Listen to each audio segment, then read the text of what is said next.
Ohayo, hello, hello, Konnichiwa. konnichiwa, gomasai.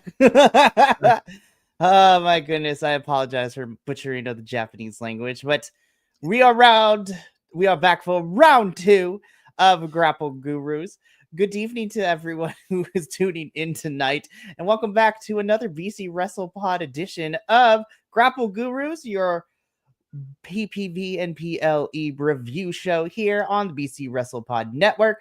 I am your host, Mikey, and joining me this evening is my lovely individual here who has been holding it down with me this past weekend and is going to be a main driving force this week, Mr. Adolfo. Welcome back for round 2.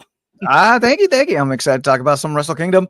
But we do have some NJPW news first. Yes, exactly. So shall we get through that? Yeah, so really quickly, follow us on the social medias. You can pretty much look at everything at BC WrestlePod. Follow us there, get some merch, be great.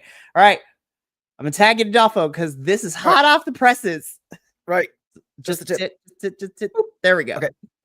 All right, so this is off of some happenings that happened this weekend. Chris Charlton, the NJPW ringside announcer, he is the one that wears the bow tie. The smaller of the two. It has come out that he has been suspended by NJPW. This is through Fightful Select. Thank you, Fightful Select. Dave Meltzer reported today that NJPW commentator Chris Charlton was taken an indefinite hiatus after comments about AEW and Tony Khan. Among them was calling Tony Khan a money mark and criticizing AEW signing Okada, Will Ospreay, and Switchblade Jay White and their use since. Fightful Select has learned that it isn't a hiatus and that Charlton was actually suspended for 2 months. There were people on both sides of the coin backstage praising him, but others that thought the comments were out of line. NJPW's claim is that AEW and Tony Khan did not have input on the suspension, but we've heard AEW was not happy about the comments. So there you go. We won't be seeing Chris Charlton with NJPW, which we were talking about this earlier.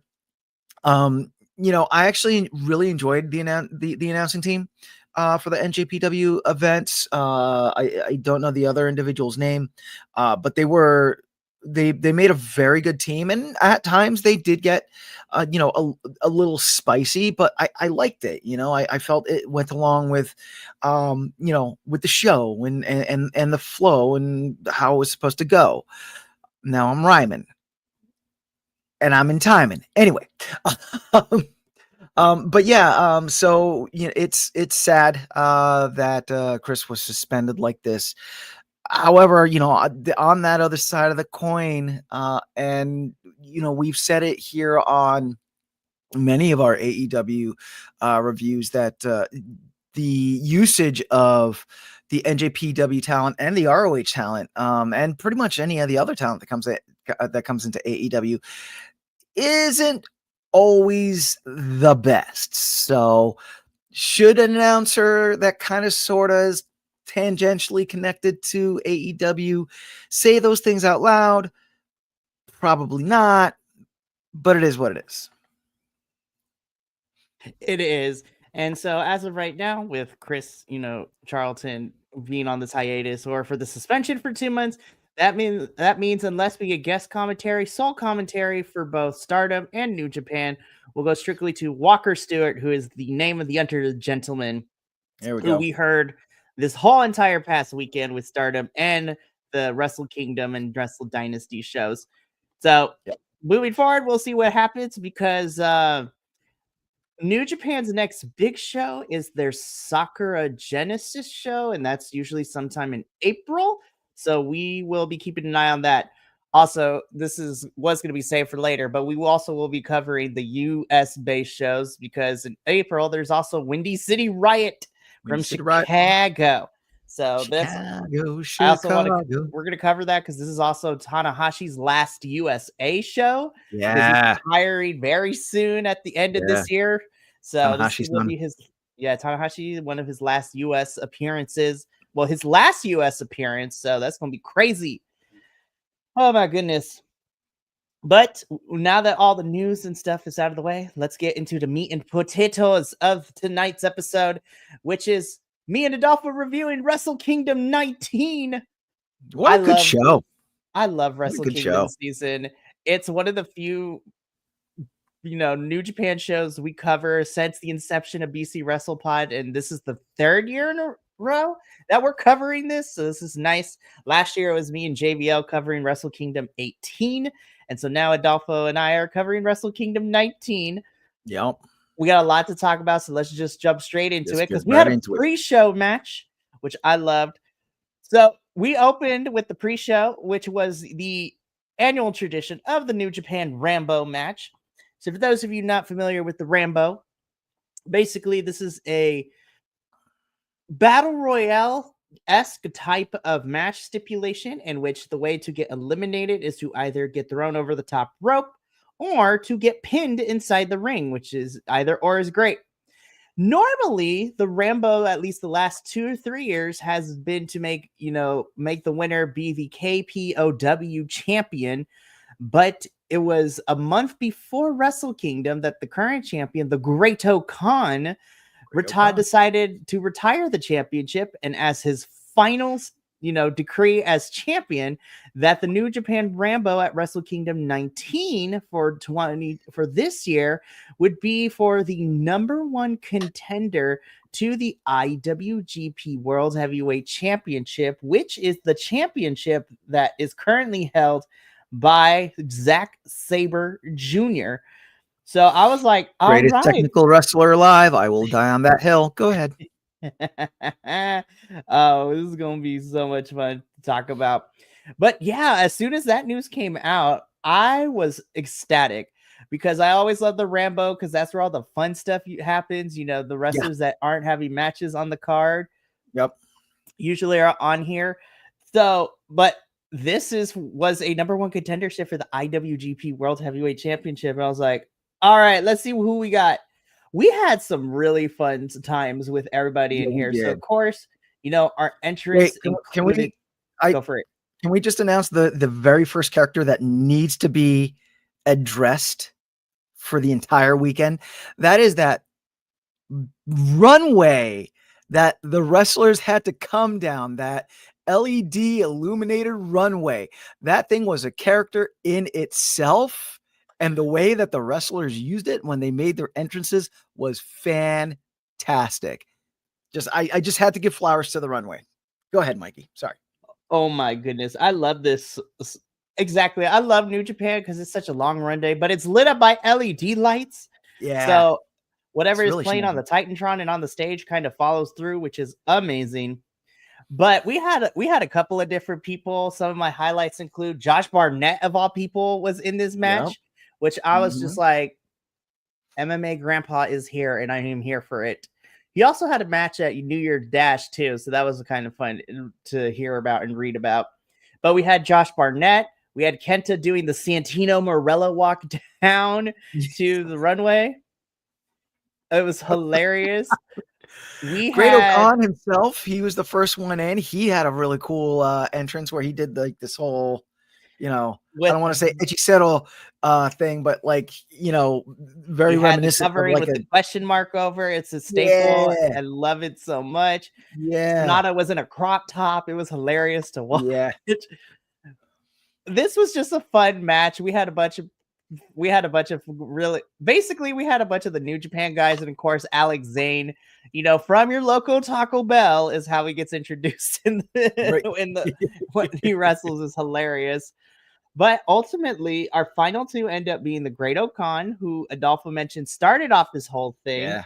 Because this went for about half an hour, mind you. Yep. And Great-O-Khan was one of the two finalists, along with Hiroki Goto. The double O's always get to me.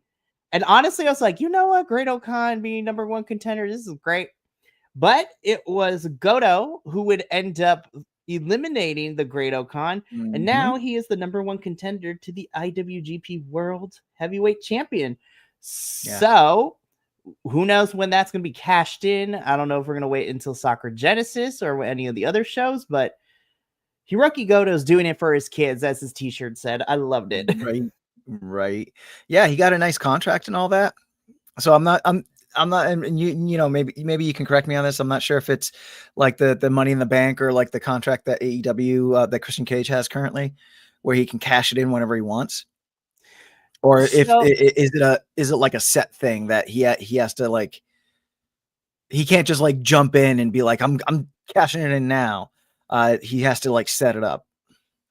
So with New Japan, because they're more structured and traditional base, I mean, unless they change the rules, normally what the wrestlers do if they have a guaranteed championship match is they'll announce when they want to have that championship match by letting the challenger know, hey, this is when we're doing it.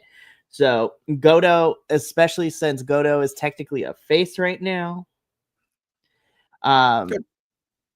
he will announce it. Well, even the heels announce it too. But the fun thing with all this too is that Goto for the last year or two has been trying to get into the championship scene, trying to do some stuff, and he's just getting there, but continuing to lose and not, hitting the mark like he's supposed to. So I would not be surprised if he goes up against Zach, loses, and then turns heel, because a heel Goto would be very interesting. Of course, I say that as someone who's been following New Japan for a year or two. But I like that we got someone new, because I love Great O'Khan, and I would have been fine if he was number one contender. But I was like, all right, good on Goto. This is going to be an interesting one. Mm-hmm. So that was our pre-show match. And then That we was a jumped straight. pre-show. And we just jumped straight into the main card with our first match. Opening up Wrestle Kingdom 19 is the IWGP Junior Heavyweight Tag Team Championship match in a Tokyo Terror ladder match. So this saw the teams of at the time at the beginning of this match, the current champions, the intergalactic, the jet setters, the intergalactic jet setters of Kevin Knight and Kushida, taking on the junior tag team tournament winners of the Ichiban Sweet Boys, representing TMDK. So that's Robbie Eagles and Kosei Fujita. Also taking on the United Empires, also their tag team name of Catch 22, which is TJP and Francesco Akira, while also taking on Bullet Club War Dogs, being represented by Clark Connors and Drilla Maloney. Yeah. This, as far as ladder matches go, this was one of the cleanest yet most exciting ladder matches I've seen. No one got split open. No one snapped their leg in half. That'll come later in the show. And it really felt like they were using the ladders to better the match. It wasn't like the ladders were like overshadowing the match. You had your good amount of ladder spots and ladder shots, but these guys were just, they're already all about the flippy dippy, and throw the ladder in there, like that one dive Kevin Knight did from the really big ladder, where I was like, dude, why don't you just reach over and grab the belts? Okay, we're doing this. That's fine. Yeah, it was crazy. It was good. It was really good. There was a moment where I did get a little worried, especially so we had Bullet Club War Dogs, so Clark Connors and Drilla, they set up a table outside, and Drilla does the Drilla Killer on Kushida, but the table doesn't break, which I'm kind of glad, because of how close they were to the barricade. If that table broke, I'm trying to imagine which part of Kushida would have hit the barricade. And so I'm kind of glad it didn't work. Also, shout out to Catch 22, TJP, and Francesco Akira with that move where TJP got Akira up onto his shoulders and then did a flip into the table below. Yeah. Which, by the way, these New Japan tables are so tiny. They are so much smaller in terms of length and width. There's not a lot of room for error with these. Yeah, but they look thicker. They do look thicker. I do agree with that. Yeah. No, this was a great match. Kushida and Kevin Knight did end up losing the title.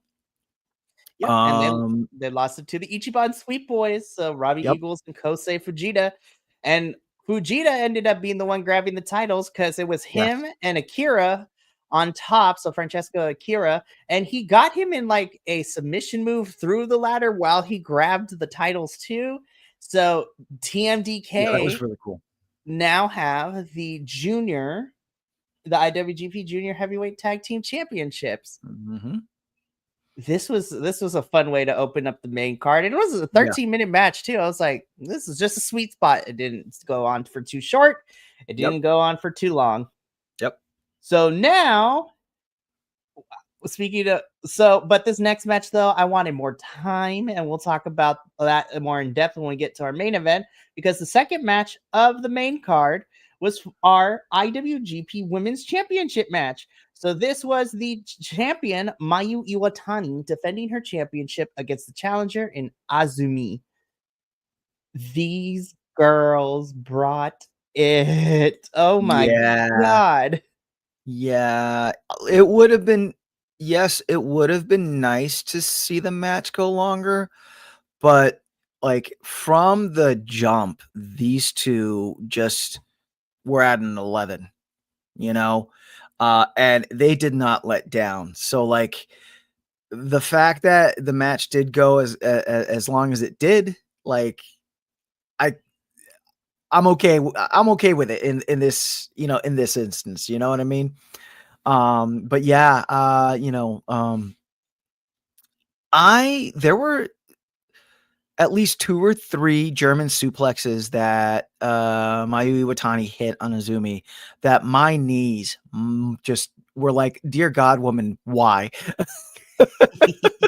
Because normally when they take the German suplex, they're on their tippy toes, but no, she decided to just go like straight, like butt on the floor, and I'm like,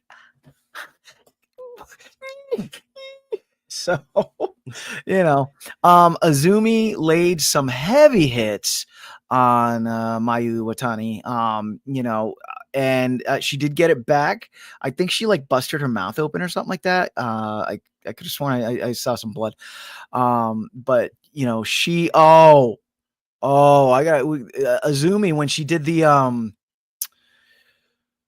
when she threw it with Mayu Iwatani out and then like started on the other side of the ring and then jumped up into the corner and then did the plancha on top of him, jumping over that. Yeah, that was brava. Also, Brava.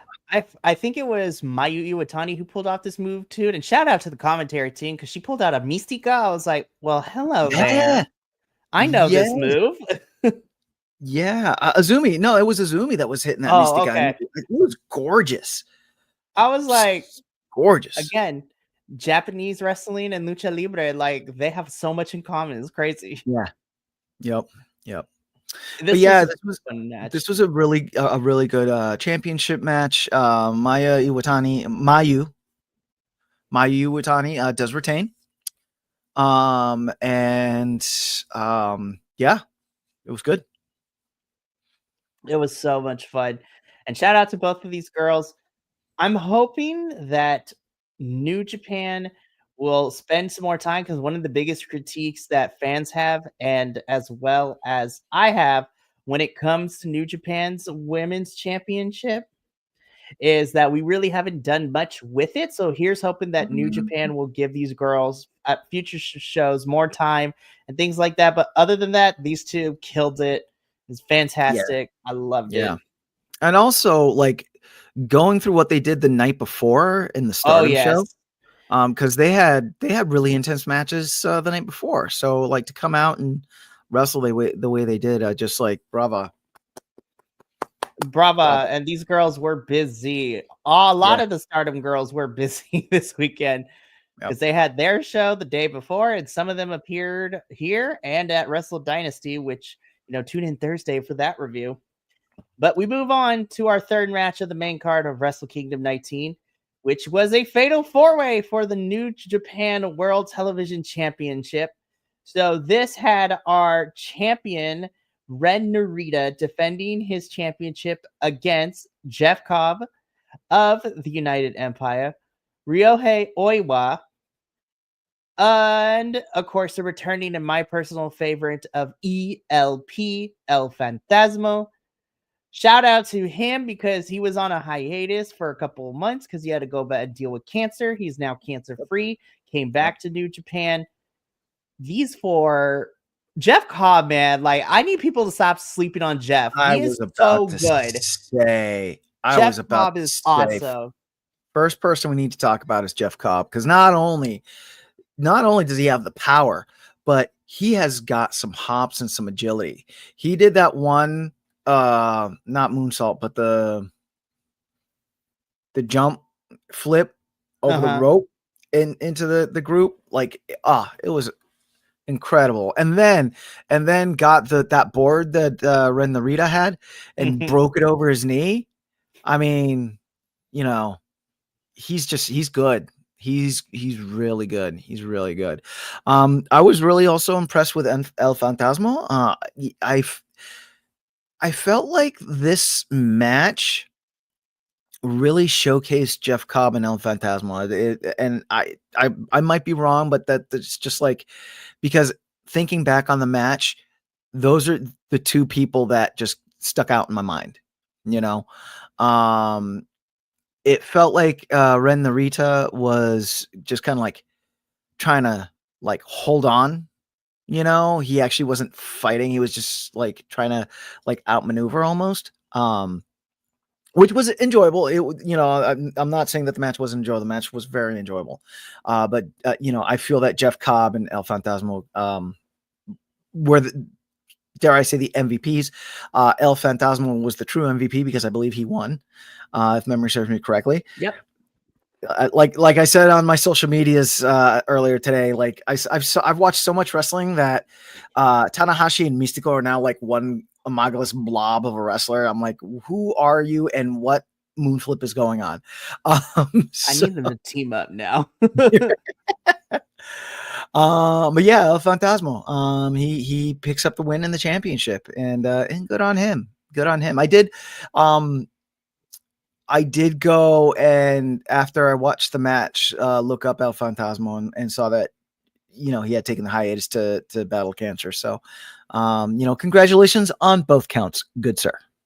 Yes, and I feel like this is well earned for El Fantasma, especially because the last couple of years in New Japan, ELP is the only one left. Like he got kicked out of Bullet Club when David Finlay took over.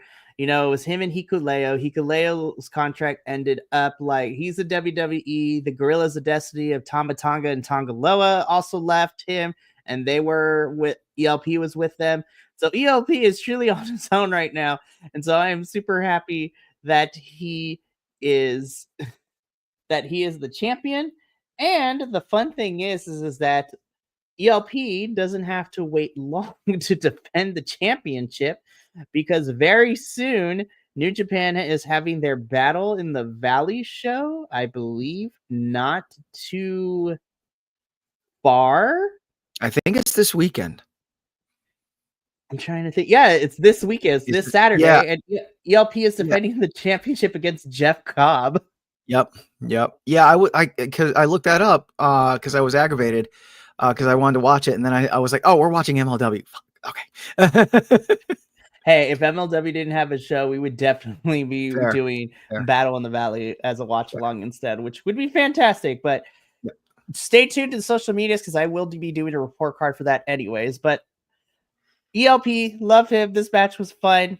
I agree with you, Adolfo, in the sense that this match really showcased Jeff and ELP, which I think is going to be important because with a lot of their heavy hitters that left the company are now in the United States, they are going to need to rely on more of their Gaijin talent in order to kind of be able to help out.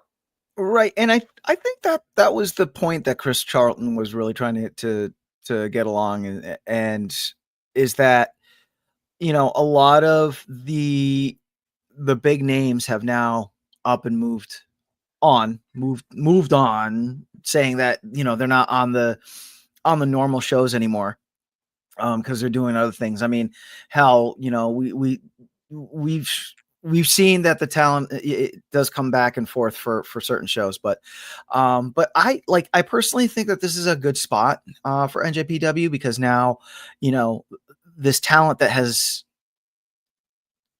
been waiting in the wings can now like come forward, like your Jeff Cobb, your El Fantasmo, all those guys. And mind you, this is from me. What this is my second NJPW show that I've watched. So, I'm just taking off of like that. And what I've seen happen in other companies. And from what I've seen, like we said, don't sleep on this talent. This talent's really good. So it's time that they shine. Exactly. Again, shout out to ELP. Congrats on the win. And so we move on to the fourth match on here. Look, I'm just going to come out and say it. Anytime House of Torture is on my screen, I roll my eyes because I'm like, shenanigans are going to be inbound. And there was no shortage of shenanigans in this next match. So they didn't even advertise this as the Lumberjack match. It's just a special single match. That's wow. Yeah, this was a special single match, and we had the added stipulation of a lumberjack death match. So the stakes were here. So this had Hiroshi Tanahashi taking on the leader of House of Torture in Evil. Yes, that is his name for those of you who aren't aware. Yep. So there were stakes to this because this is a lumberjack death match, and the death match is where the stakes come in. If Tanahashi loses this match, he would have to retire from in-ring competition way before, because he announced when he was going to retire, which is at the end of this year. So if Hiroshi Tanahashi loses this lumberjack death match with Evil, he has to retire here and then, and that is it. 2025, we kiss it goodbye.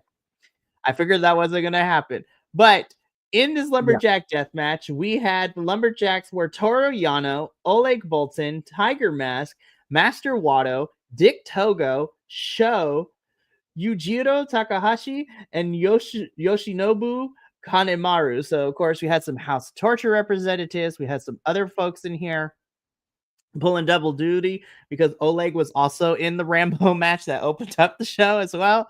So, shout out to him.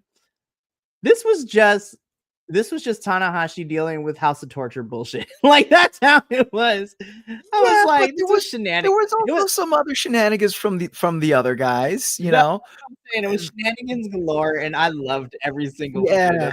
I'm like, I know what I'm getting with House of Torture involved in anything. Yeah. No, this was a beautiful chaotic mess, and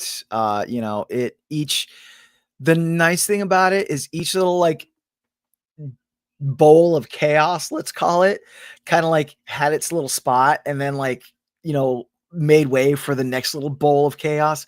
Tanahashi and Evil, though, all shenanigans aside, they wrestled a hell of a match.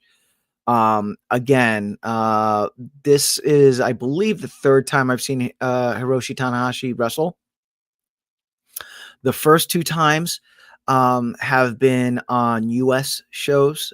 So one was an AEW show, the other was, I believe, a Forbidden Door show.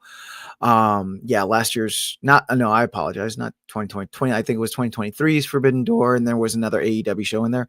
And this is a complaint that we've often aired in that it feels like when foreign talent comes into the US, the US, for whatever reason, like slaps restrictors on them, kind of like an anime when your protagonist has the power restrictors put on them. But like this, this match, it was just like Hiroshi Tanahashi was like, lift restrict level 0. And he just like went to town, and I saw Hiroshi Tanahashi wrestle, and I am happy that before he retires, I saw Hiroshi Tanahashi wrestle. Not just wrestle. So that's my take on that. I agree with your take too. So this was a beautifully chaotic, messy match that we love. And of course, Hiroshi Tanahashi does pick up the victory over Evil. House of Torture and Evil come to beat up Tanahashi afterwards. And then he is saved by somebody in an AEW hoodie. And when the hood comes off, it is revealed to be the wrestler Katsuyori Shibata back in Japan, baby. That was really cool. Yeah, when Shibata came out, that was really cool. That was really, really cool. And not can I say my piece because I'm not going to be here tomorrow night or on Thursday night for the go for it. All right. So kind of to jump the shark, this sets up a match with Hiroshi Tanahashi versus Shibata for Wrestle Dynasty. And that match, it was perfection in its simplicity, right? I often, when I talk to my partner, I often talk about grilled cheese sandwiches, right? Anyone can make a grilled cheese sandwich. However, it's not that hard. Bread, butter, cheese. However, very few people can take a grilled cheese sandwich and elevate it to perfection, a piece of art, and that's what that match was. There was nothing flashy with Shibata and Tanahashi. They went in there, they chopped the crap out of each other. They did the thing, but it was beautiful. And at the end, they shook hands and hugged and like went about their and it was beautiful. It was beautiful. So, again, I'm very happy that I saw Hiroshi Tanahashi wrestle. That was that. This was fun. Again, as Adolfo said, Shibata comes out for the save, gets on the mic and challenges Tanahashi to a match at Wrestle Dynasty, in which he accepts. And then we will talk more about that match on Thursday. Me and Will will, at least. But we move on because I was like, you know what? At this point in the show, I was like, this is a really fun show. Wrestle Kingdom has been really fun. I've been enjoying everything. I wonder what's next.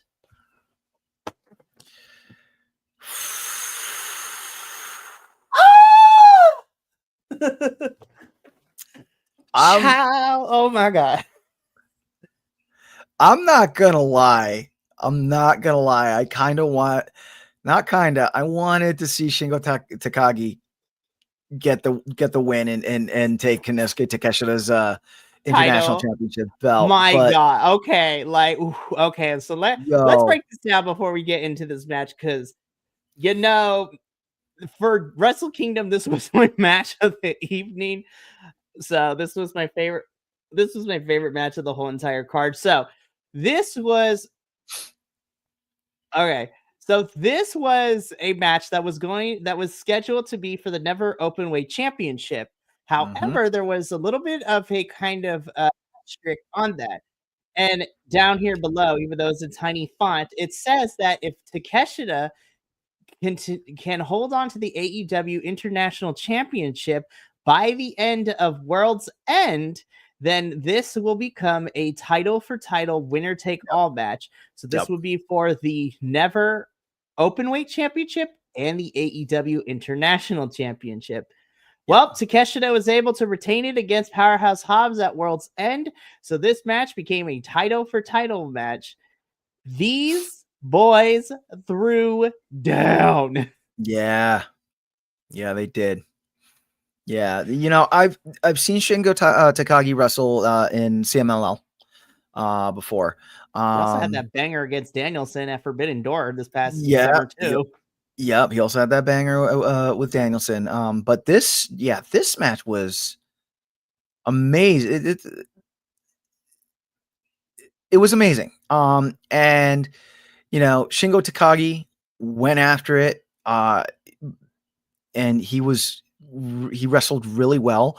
I do want to give Konosuke Takeshita his flowers, though. He's becoming or maybe he has been and now we're just seeing it. But he is becoming like the type of wrestler that we've described Swerve Strickland, in that you put him against anyone and he will make them look good. You know what I mean? Even in a loss. Because thinking back at Takeshita's matches and his defenses of his belt, they've all been great. They've all looked really well. They've all looked really hard fought. He has a great sense of balancing power and agility. And yeah, it was a great match. It was definitely a great match. It was fun watching these two square off against each other. I love this for Takeshita, and I'm gonna kind of jump the lead a little bit, but I'll repeat it on Thursday. But we come to find out that Takeshita does win, so he's now the never open weight and the AEW International Champion. And we also learn in his press conference after Wrestle Dynasty that he has signed a small deal with New Japan. So Takeshita is currently signed with New Japan, AEW, and DDT Wrestling, which is located in Japan as well. So I'm just like, you go, Takeshita. And we'll talk more in depth about it on Thursday. But me and Adolfo were exchanging messages, and I'm like, put this world title on this man right now. I want to see Takeshita hold that championship in 2025. Because between this and Wrestle Dynasty, that man brought it. I will say though, while I was watching this match, I thought about the Intercontinental ladder match, where we were like, Takeshita should get the belt, for the TNT championship. I was like, he should have won that ladder match. Right? Yeah. And he didn't, and we were like, oh, for the love of peace, put gold on Takeshita, and now look at him. He's got 2 championships, signed to 3 promotions. Takeshita is killing it, and I'm so happy for him. Yep, he really is. And apparently, he wrote to wrestling promotions at the age of 11. Mm-hmm. Yo. Good stuff. Love it. This was such an amazing match. This, for me, was my match of the night. I enjoyed this so much. Both men brought it. Takeshita walks out as a double champion, which I love. And this was a fantastic match. Yes. This is where the wind got snapped. Yeah, this is where the wind kind of went out the sails. And it's not because the match was bad. It was just an unfortunate event that happened. But before we get into all of that, this was our next match on the card. And this was for the IWGP Junior Heavyweight Championship. So this was the champion in Doki taking on a returning after injury El Desperado of LIJ, La Facción Ingornables de Japón. And I was super excited. These two have squared up before in the past, especially with Desperado when he was champion. Doki is the currently champion. First of all, I love Doki's aesthetic. I love the whole thing that he has going on with his character. I am also a sucker for Desperado. I was like, you go, Japanese luchador. I'm here for all of that. Because we have seen Japanese style mixed with lucha libre is fantastic. Look at Desperado, Despi, and also Titan, who is also a New Japan wrestler, who is also a luchador too. Love it. We'll talk about him on Thursday. Yes. But yeah, no, this match started, and right out the gun, these two were going at it. El Desperado did this. Doki tried to do this like clothesline on El Desperado. El Desperado, he just went down full split, blam, right? And that just kind of like was, the bar was set for this match, and this match, they kept, going at it, a lot of high energy, and it kept going up. El Desperado, he gets thrown out of the ring. Doki gets up on the top turnbuckle. He goes to do a moon flip somersault off the top rope onto El Desperado, who is on the floor outside of the ring. And unfortunately, and I saw it happen, and I didn't want to see it happen. Oh God, Doki put his arm down when he came down, and his arm said step, and they called the match, and El Desperado won. So I didn't have enough time, so I wasn't able to do any research to see how bad it was, but when they showed the replay, you saw Doki's arm just go like this, and he had some blood. So I'm assuming that he got some sort of compound fracture, or like his elbow got jacked up. But I think that some bone came out of skin. And there is no way of kayfabing that. No, that was nuts. And as you said, because of that, Despy is the champion. And thank you, NJPW, for not replaying Doki breaking his arm like they did with Darius Martin when he broke his leg, and they kept replaying it. And it was like, for the love of Pete, stop. Listen, like nobody wanted to see Dante's leg snap over and over again. Oh, it was so bad. Yeah. So El Desperado does walk out as the champion. Afterwards, he gets on the mic. He talks about, this is not how how he wanted the match to go, but he is happy to be champion. When Doki is ready to come back and he is healed from injury, he wants to give him a rematch. And until then, he's going to defend his championship. So I'm like,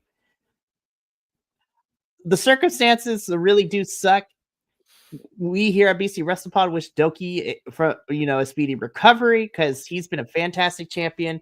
Me and Adolfo and Will got to see a little bit of him during Fantastica Mania early. Yep. Of course, the second half of 2024, and he was a lot of fun in that tag team match with I think he teamed up with Ultimo Guerrero, which was really fun to watch. Yes. Yep. So that was really fun. So I actually I have it right here. I just looked it up. According to Cultaholic, Doki, he dislocated his elbow. And he looks like he's going to be out for 6 to 12 weeks. Okay, so weeks is not bad. Yeah, but yeah. Still, take your time, because it looked ugly. That it was crazy. Bad. So take your time, Doki. Come back when you're ready, and then we could pick this match up. I'll be front row. 100%. So El Desperado, new champion. So we move on to our next match. This match also slapped. So this was for the IWGP Global Heavyweight Championship. The champion, David Finlay, former tag team partner with the Juices Loose Robinson, taking on the challenger in Yota Tsuji. I don't know what his inspiration was, but first and foremost, I want to talk about the drip that these two came out in when their entrances. Yota Tsuji, anybody who's seen the anime Hellsing and Hellsing Ultimate, like, I was like, yes, give me vampire vibes. I was here for all of that. But then for David Finlay to be cosplaying a fighter from Tekken, I was like, this is not the only time video games will happen, because Kenny Omega, we will talk about your entrance on Thursday, my dude. And hello, Mercedes. And Mercedes too, coming out as Sailor Moon. I'm just like, by the power of the moon, I smite you, or whatever it is. I love it so much. But the fabrication of that Gatling gun that David Finlay came out with, oh my, listen, I am by no means or shape or form a cosplay professional. Like, I barely can put a Halloween costume together, but that was a beautiful prop. I was like, oh my gosh, it's amazing. I always love wrestling in video games. I mean, we talked about it last year. Will Ospreay's Assassin's Creed inspired gear at Wrestle Kingdom, and at Forbidden Door too. I was just at All In, which was really fun. But and then can I also just add Yota Tsuji? I would buy that man a beverage. I would buy that man He numerous is beverages. fine. Woo, child. Slow motion with the I hair. felt I was the like, vapors. yes. My goodness. And with the tassels and everything. He is very pretty. He will also Kept punch high. you if you make him mad. Like this, I've always critiqued David Finlay. I think he's finally coming to his own as the leader of Bullet Club since, taking it from Sonata all those years ago. This was David Finlay's probably best match since being the champion, in my opinion. Not to say that he's bad at wrestling, but I think now that he's finally coming to his own with his character and his style, this was his best match, and both of these men brought it. This was my second favorite match of the entire night. Just from, David Finlay, Brutalizer, being, showing us why he is the leader of the Bullet Club War Dogs. But Yota Tsuji coming back and answering hit for hit as well. Yep. He would not give up. Yota Tsuji. He kept fighting. And, this match, I have spoken before about how matches, one of the things that frustrates me about matches sometimes is that you'll have one wrestler and he'll just pummel the crap out of the other wrestler, and the other wrestler just does like one or two moves and then bing bang boom pins the other individual, right? David Finlay had a big stretch where he was pounding the crap out of Yota Tsuji, and he would try to pin him. Yota would come up with a near fall, right? And then it was a beautiful thing where Yota just like reversed it and had a good, like, again, I hate to do it, but doing that, referring back to anime, that like last minute, he got the pin on David Finlay and is the new IWGP Global Heavyweight Champion. This was such a phenomenal match, and David Finlay, you have earned my respect, and credit to you, Yota Tsuji. You brought it to. Yep. This was my second favorite match of the entire night. This was a fantastic way. David and Yota would both be busy on Wrestle Dynasty because they would also have matches, which, to set it up, the stipulation was whoever walked out of this match would have the championship on the line against their opponent. So at Dynasty, because Yota Tsuji won, his match against the Scapegoat, Jack Perry, became a IWGP Global Heavyweight Championship match, which we'll talk about more in depth on Thursday. But this was a really great match. Both men brought their A game. This was fantastic. Love it. Poor Bullet Club War Dogs. They couldn't catch a break this evening because they couldn't capture the Junior Tag Team Championships. David Finlay lost his title. And Gabe Kidd, as much as he tried, he could not defeat Kenny Omega at Wrestle We'll Dynasty. get there, though. We'll get there. Don't jump the shark. Me and Will will definitely cover that. Will and I are going to tell you talking about that in depth, which makes me super excited. But we move on into our semi-main event, so the second to last match, which was a special single match of master versus pupil in a way. So this was the leader. This is the leader of, LIJ. So La Facción Ingobernable de Japón and Tetsuya Naito taking on one of my favorite wrestling personalities with their ring gear in Hiromu Takahashi, and he did not disappoint me this year. I'm just like, yes. And he's also going to be busy at Battle in the Valley because he's part of Sumi Sakai's retirement match with the 3-on-3. So that's going to be so much fun. So, okay, I love this match. I already knew that the wrestling wasn't going to be like off the wall, like everybody bouncing off the, the ropes and things like that, because Tetsuya is a man of a certain age. And anybody who knows Tetsuya Naito knows how banged up he is. Both his knees aren't great. Like, he has no depth. He's like almost partially blind in one eye. He has no depth perception. And that's not a joke. Like, he literally has no depth perception on his eyes. Like, his shoulders are not great. This is a man who is probably going to retire in like 2 to 3 years because of how much his body has been through in wrestling. And it definitely showed a little bit, but I could put that aside because this was just this was the emotional match of the evening. This Yes. is where the Yep. emotions came out because this Yep. was student versus teacher, and I loved it. And we kind of talked about it during our review last night of Stardom, but the acting along with the wrestling too, and Japanese wrestling is so strong, and this was no exception. Yeah, so this was my match of the night, and it was because of the story that was told. Uh, Tetsuya Naito. Yes, he is showing the mileage. However, he still wrestled a fantastic match. Again, it's that even though it was simple, what was put out was perfection. He did that. His finishing move is still something that, like, I didn't he pulled it out of to me he pulled it out of nowhere, and it was really impressive when he does. I forgot what it's called, but it's the, like, where he flips over the individual and, like, DDTs them or whatnot. I believe that's the Destino. Yeah, I think it's the Yeah, Destino. yeah, and he did that twice.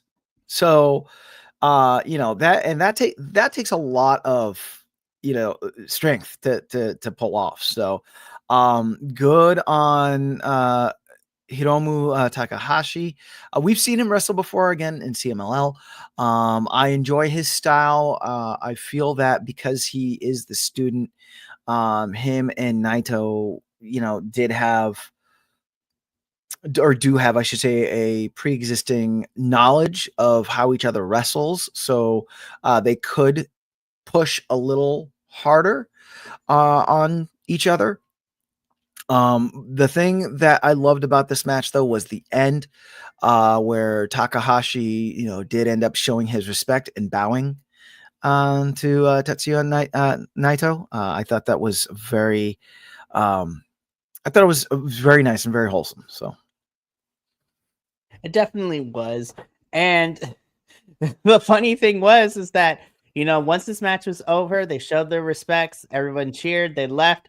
When they went to go do the press conference, because this happened while they were doing this, they were approached by the Great O'Khan, who said he found his tag team partner in Jeff Cobb, and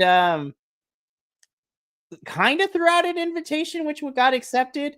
And so while the main event was about to get started back at the pressers, we learned that not only does Great O'Khan have Jeff Cobb as his tag team partner, but the match for the IWGP Tag Team Championships went from a 2-on-2 from a 2-on-2 to a triple threat match, because Hiromu Takahashi and Tetsuya Naito get added to the match, because now it's going to be those two versus Great O'Khan and Jeff Cobb of United Empire versus the Young Bucks at Wrestle Dynasty.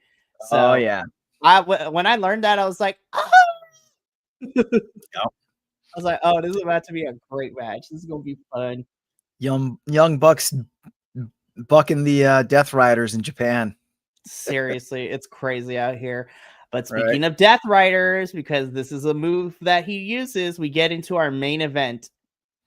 The IWGP World Heavyweight Championship. And this saw the challenger in Shota Umino taking on the champion, Zack Sabre Jr. The greatest technical wrestler alive. I will die on that hill. So before we get into the match itself, I want to give a little bit of a history for those of you who don't know. So when people saw this match when this match was made, the discourse of the fans were not really happy. So unfortunately, Shota Umino has had a really tough time getting over in New Japan with the Japanese crowd and just wrestling fans in general, because it feels that there's just some things that are missing in his repertoire in order to make him stand out. And of course, the big thing online that a lot of people were talking about before this match is that the ref, Red Shoes, as he's known, because he was the ref who wears red shoes, that is Shota's dad. So a lot of the things are just like, so is Shota gonna have his dad get involved because he's a referee, and things of nepotism coming in play. So, which didn't help the fact that Shota has really had a hard time getting over in New Japan, anyways. Before all this discourse in this match was made, I think, and I've been following Shota for a little bit, I personally feel like this is the best match that he has done in his career in New Japan. And I'm gonna be honest, I'm gonna say this here. Down the line in like 2 or 3 years, run this back again when Shota's gotten more Sure. wrestling under his Totally. belt. I want to see this match. We got a 43-minute match from this. I was like, holy crap. Yeah. And I mean, this match showed why Zack Sabre Jr. is your IWGP World Heavyweight Championship. And I don't mean that as a detraction of Shota Umino, right? Because Shota Umino wrestled a hell of a match. But be it real life, storyline, whatever, his inexperience, I felt, showed and is what sunk him. Not that he wasn't talented enough, not that he was like, punching over his weight or whatever, but just, that inexperience is what doomed him, because Zack Sabre Jr. he had that ring acumen. He had that, that experience to just counter Shota Umino. I mean, there were a lot of there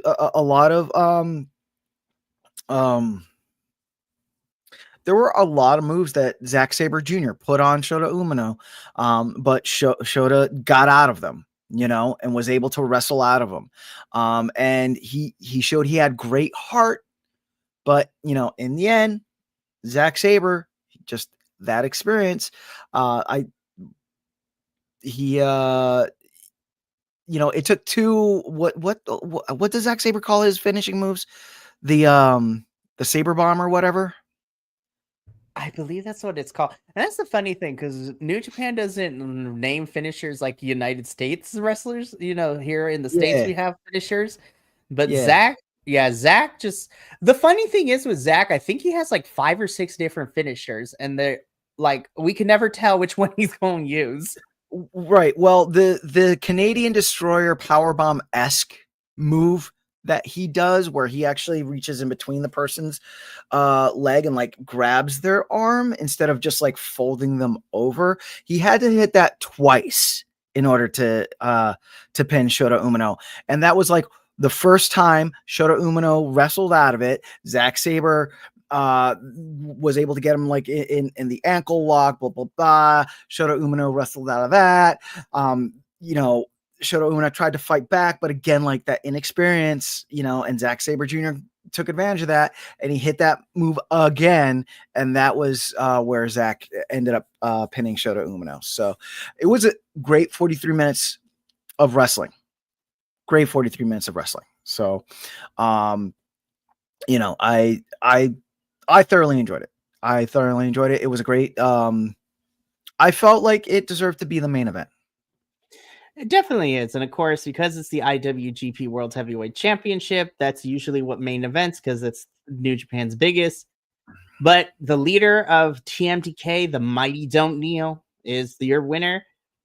Also, this is just a small little embellishment here, but like, I popped real hard hearing Zack Sabre Jr. in his very Cockney accent speak fluent Japanese. Like, yes, that threw me for a loop. I was like, you go see, and I was just like, most Gaijin wrestlers, they don't have to do that because New Japan provides translators and all that. But hearing Zack go between English and Japanese, I was just like, oh, it warms my little heart. Yeah. He did his homework. He's been wrestling in New Japan for a very long time, so he decided to learn. Also, Kenny Omega does really good Japanese too. If you haven't seen his interviews, so good. Yes, and it's fantastic. Really, really quick, and this is my own personal thing. This is how I knew that Shota Umino pushed Zack to the edge. the of all the matches that I've watched Zack Sabre Jr. His shin pad things have always stayed perfectly perfect on his legs, right? By This the end of match, at the end of the oh, match, they were all like turned around and like he looked like a disheveled mess at the end of this match.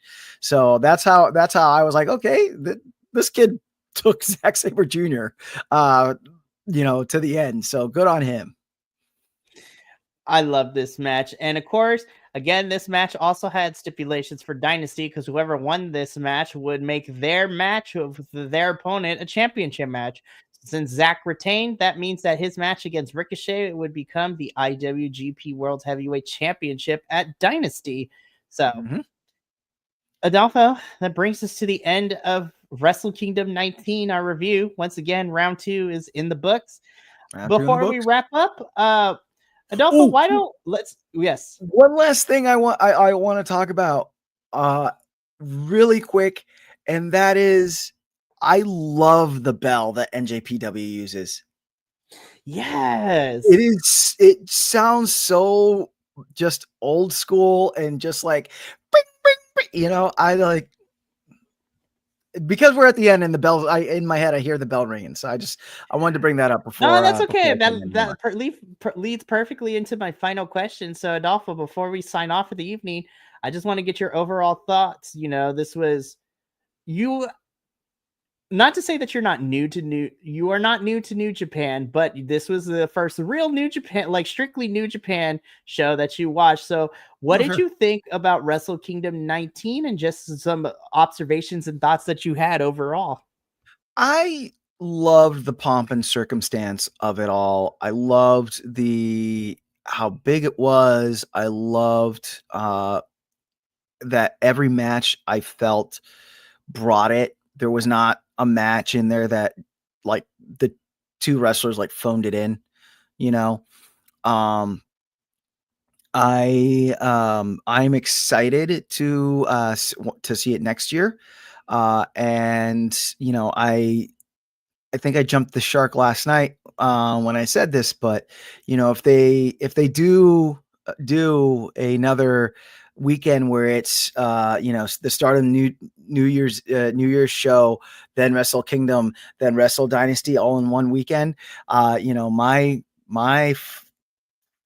50th birthday is coming up, so that might be what I gift myself to go and watch that weekend. It was great. I really enjoyed it. So admittedly, the airtime for Wrestle Kingdom started at like 2 a.m. Eastern Standard Time, and I got halfway through the 4-way match before, and we were watching it together, Mikey, and I was like, Mikey, I gotta tap out.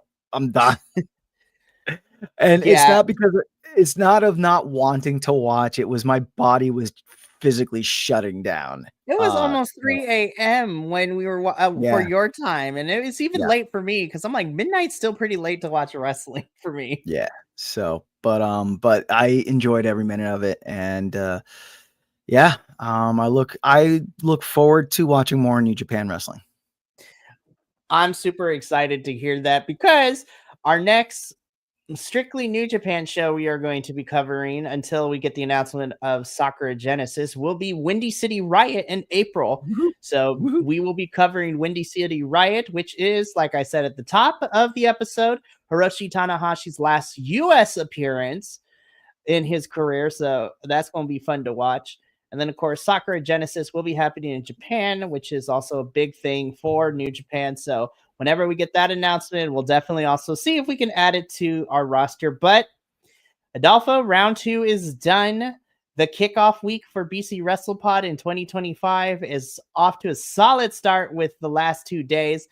And it's going to continue tomorrow because I will be tagging out in terms of being the host because Adolfo here will be, or somebody who looks like him. We still haven't figured that out. I think there's a cloning situation going on, but I will be tagging out. You mean the luchador? Yeah.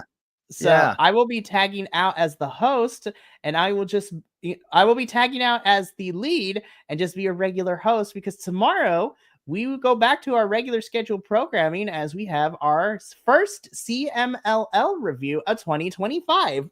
Yep. And CMLL was quite busy over the holiday season. Oh my So, gosh, you have no idea. yeah. Child, it got crazy. Like, it's been a busy weekend of wrestling, Yep. let me tell Yep. you. Yep. But I will be back with my CMLL team tomorrow.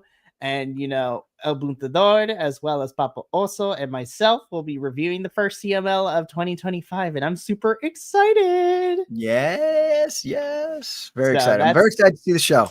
I'm sure that El Buntador, the second will El Segundo. He'll do a great job. Oh, absolutely. I'm also going to try to get his number, but that's a different story for a different time.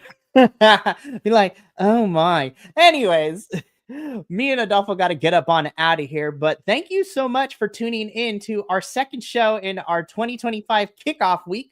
Tomorrow we have our CMLL review. So until then, from the duo that is Adolfo and I, as well as the rest of the BC Wrestle Pod family, remember, take care of yourself, love one another, stay Bi-Conic, and more importantly than anything, you always deserve to finish your story. We'll catch you back here tomorrow at 8 p.m. Pacific, 11 p.m. Eastern for CMLL. But until then, sayonara, adios, and take care of yourselves tonight. We'll see you later.